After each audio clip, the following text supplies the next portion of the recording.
Ja chcem veľmi poďakovať chalanom okolo Miša, že držia Jurkovú myšlienku tohto turnaja pri živote. Vlastne turnaja, ktorý začal písať svoj príbeh v 2017, ak sa nemýlim. Chcem poďakovať aj Janke, Jurkovej mamine, za jej silu a za pomoc pri propagácii tohto turnaja. A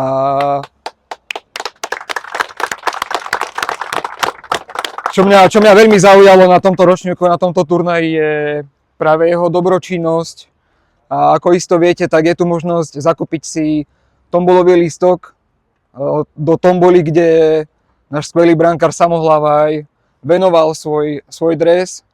A výťažok z tejto tomboly pôjde rodine Goňových, ktorí majú úžasné, krásne dcerky, ktoré však trpia ochorením, kde ako keby každá liečba, každý nejaký krok v predaj mali stojí nemalé finančné prostriedky a každý tombolový listok, každá nejaká pomoc im veľmi pomôže v tejto ceste.